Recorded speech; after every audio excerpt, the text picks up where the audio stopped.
Life basically pulled a 180 in the past 3 months. All those people who had been concerned about my health and safety in China have ended up on the receiving end of my care and questioning about theirs. A lot of events have gone down around the world this spring, especially my home country of USA. I never expected my fellow Americans to act like good little boys and girls by staying indoors for weeks until COVID-19 transmissions slowed enough to finish its first wave there. Not only has that wave not ended after 3 months, I never expected to see the country riot to the point of having new borders established in downtown Seattle. Meanwhile, in Chengdu, where I've stayed put since Wuhan began its initial lockdown, we haven't even accumulated 150 cases in the city of 9 million residents.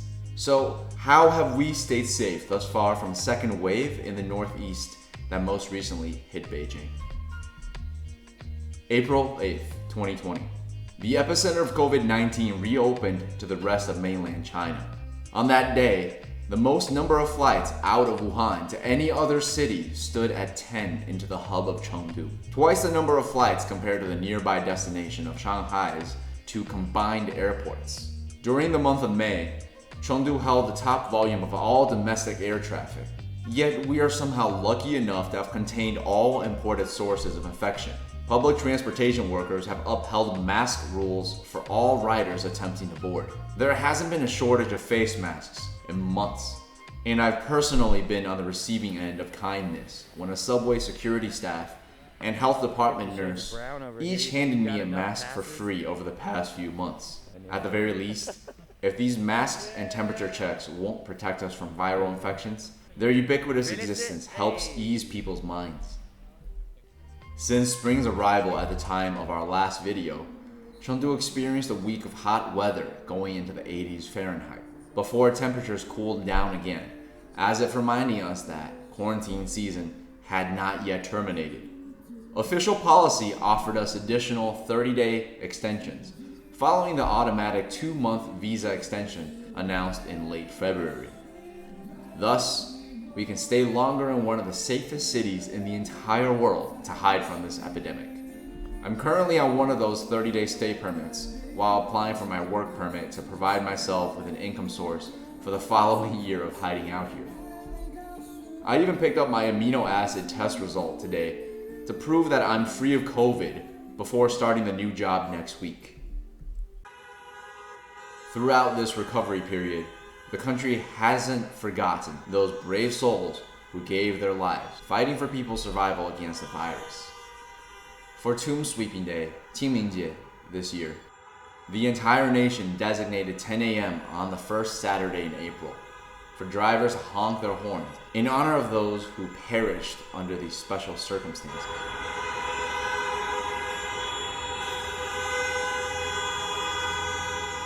My roommates told me that a public alarm outside our home even went off during that time, similar to a tornado siren.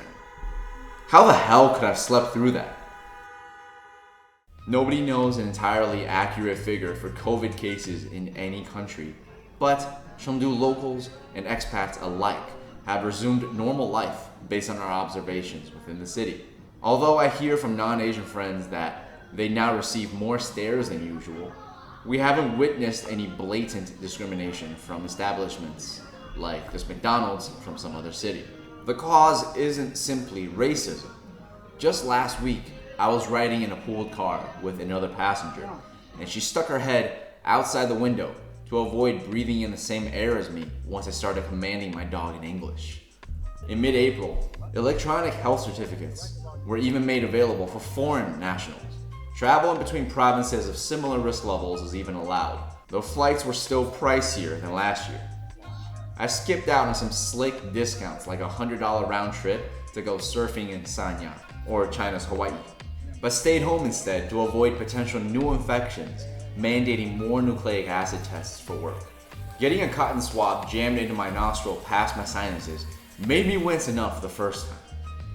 After flights have stopped bringing in foreign nationals since late March, automatic hotel quarantine of 2 weeks, plus another week at home, should theoretically weed out any carriers from infecting the rest of the population. We may be inclined to buy into an optimistic recovery trajectory. lest we succumb to insanity brought on by cabin fever, or economic depression, or whatever was the motive for this guy exercising his weapon at the most crowded shopping area downtown.